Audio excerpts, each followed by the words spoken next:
বেগম মসজিদ জামিয়া দারুল ইমান মাদ্রাসার পাশে অন্যতম অনেক সুন্দর একটি লাইব্রেরি হয়েছে। এই লাইব্রেরির মধ্যে কওমি মাদ্রাসা, আলিয়া মাদ্রাসা, স্কুল সহ সব কিতাব পাওয়া যায় এবং অন্যান্য খাতা। তা আমি আসার পরে অনেক কিতাবই দেখছি, অনেক সুন্দর সুন্দর কিতাব আছে। সবচেয়ে সুন্দর আমার তো লাগছে যে শামাইলে তিরমিজি।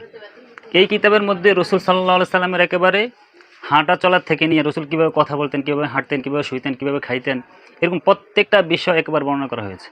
রসুল কেমন ছিলেন, রসুল হাতটা কেমন ছিলেন, রসুল গায়ের রং কেমন ছিলেন, চুল কেমন ছিল, নাক কেমন ছিল, কান কেমন ছিল, এরকম ছোট থেকে ছোট প্রত্যেকটা বিষয় এই কিতাবটার মধ্যে রসুল সাল্লাল্লাহু আলাইহি ওয়াসাল্লাম বিষয় সম্পর্কে এই কিতাবের মধ্যে তুলে ধরা হয়েছে। এটা শুধু একটা কিতাব না, এটা হাদিসের কিতাব এবং প্রত্যেকটা হাদিস রসুলের প্রত্যেকটা বর্ণনা সনদ সহকারে বর্ণনা করা হয়েছে।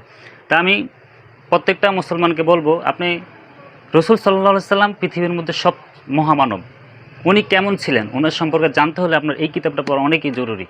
এজন্য আপনারা সবাই এই কিতাবটা পড়বেন এবং পরে আপনার রসুলকে চিনেন, রসুল কেমন ছিলেন।